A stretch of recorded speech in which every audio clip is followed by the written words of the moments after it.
Thank you for tuning in as we continue to visit with state lawmakers. And joining us right now, it is Senator Paul Bettencourt, representing District 7. Good morning, sir. How are you? Good morning, Chad. It's doing great. And by the way, I want to make a quick comment about your last caller. He mentioned the Sanctuary Cities bill. And I want to tell you that Charles Perry, your senator, did a fabulous job on the Senate floor with that bill. The Senate bill has real teeth in it, and it's because Senator Perry's got a backbone, and that's why we've got such a great bill. Well, okay, let's, if you don't mind, let's continue on this just for a little bit on sanctuary cities. Obviously, the House bill is going to be different than the Senate version that was passed. When the two bills come back together, what's going to make the final product bearable for you? Well, I think when you look at what Senator Perry put into the bill, and what he just basically recognizes, the simple fact is we've got a problem. We have to do something about it. We can't have state elected officials in the state like Sanctuary Sally down here in Travis County, turn a blind eye to releasing illegals that have felony convictions and then wonder what's going to happen when they get back in the general population. And I think that what will happen is, like most things, you get a good bill out of one house, the other house will come out with a different version, and then, quite frankly, the governor and others has a voice. And I think that this will stand, that Perry's version, the Senate version, will be the one that comes out of the conference committee, because that's the one the people want, Chad. That's what we're doing this for, is because the people have had enough of this problem and they want it fixed. Let's talk about SB2, and you're the author of SB2. Tell folks what they need to know about SB2 and why it's going to be good for Texas citizens. Well, Chad, basically that all across the state, I don't care, from the Panhandle to the Rio Grande, we've had property taxes go up at least twice as fast as people's income. And the problem is it's been going up that way year after year. And so what we're seeing is folks getting taxed out of their home or business. Now, we took 50 hours of public testimony around the state last year, and the same message came across: my tax bills are growing too fast. Now, why is that? Well, it's because tax revenues are growing too fast. And what Senate Bill 2 does is that it does three really important things. One, it makes a change in what's called the rollback rate. This is the rate that is a trigger mechanism that basically taxing jurisdictions, wherever they are in the state, if they exceed it, they have to go get a vote of the public to have now an election under Senate Bill 2 to raise taxes by that much. It also makes a lot of changes in the tax calendar for the automatic election and appraisal reforms. But one of the things that it does is very, very important. It puts into play a term called the no new taxes rate, which means that if a jurisdiction adopts a rate above a pretty reasonable limit, they're going to have to take a vote. And the vote's going to be, hey, am I going to raise the rate of your property tax rate above the no new taxes rate? And I think that's going to put a lot of public interest in what people are doing with their money, whether it's, cities, counties, special districts all across the state. Some of the arguments that some of the, I would say almost all the local municipalities, I guess, around the state, I don't know how many came out in favor of this, but I know there were quite a few that came out against this bill.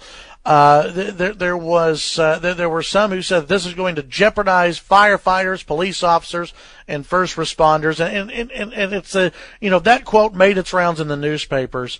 How do you respond to that? Well, horse hockey is my first comment. That's as politically correct as an Aggie can get. Look, right now, all those services are funded in the local budgets. We're talking about lowering the rate of increase from, let's say, 8% a year plus some additional improvements to 5% a year. Now, what does that mean? That's just like your household budget. you don't have unlimited funds, and you have to just say, hey, maybe my raise is only worth 2 or 3% this year, and people budget to that. And now here's the real problem, Chen. When you look at around the state, and Lubbock, I think, is about a 20+% increase in the last 3 years in the average homes tax bill. We've actually seen as high as 36% increase in the 3-year tax bill. Now, there is no fact or supposition of fact that you've got a home, average homes budget's up 12% a year, but governments are. So look, government's going to have to be like a business. They're going to have to say, you know what? I can do a little more with a little less every year. And as values go up, tax rates come down, and that provides tax relief, because we just don't want to push people to the point where that we're pushing them out of their home. And we heard that testimony. We heard it. Okay. One of the things that when we went to Lubbock, you guys up in Lubbock, you'll drive 2 hours to a dinner and not even think about it. Okay. Right. But we had one guy that drove 6.5 hours one way. He was in an appraisal review board hearing, and he was trying to keep his ag exemption on his farm. And the chief appraiser was in the room with the head of the ARB, and the head of the ARB turned to the chief appraiser and said, "Can we help this guy?" And the chief appraiser said no, and he got poured out right there in the hearing, and he's been mad as HE double hockey stick since then, and he should be, because they colluded in front of him. And I said, and so when we see these type of occurrences at the appraisal district, we got to crack down on that, and we're going to have a statewide board to look at best practices and taxpayer complaints out of the comptroller's office.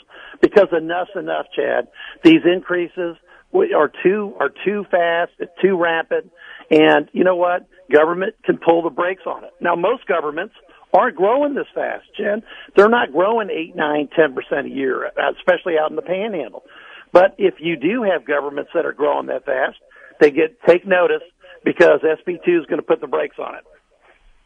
Visiting with State Senator Paul Bettencourt. We have about, I think, 2 minutes or so left in our segment, Senator. And I want to ask you, what are some other pieces of legislation that I know you're working on that people need to know about, that you're focused on moving forward? Well, and I know in Lubbock, Jed, you all have had stories about inappropriate student-teacher relationships, okay? And this has been an explosion across the state.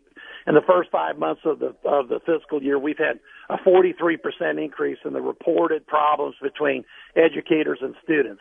I've got a bill out that came out of the Senate called SB 7. It has 100% support in the Senate. It basically cracks down on this. If somebody is going to be preying on school kids for sexual relationships, they're going to lose their license.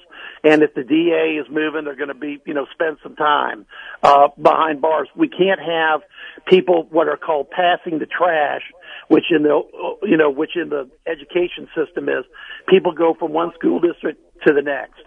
And we need to stop that. SB 7 will do that. And because I'm tired of hearing these stories, and so is the public. You've got to have trust that the people that were employed in the school districts are solids, and the great vast majority are. We've got a few bad apples that get thrown from one school district to the next, so we're going to shut that down. Senator Bettencourt, as always, appreciate your time today, and hopefully we can visit as the session continues. Anytime, Chad. Enjoyed it.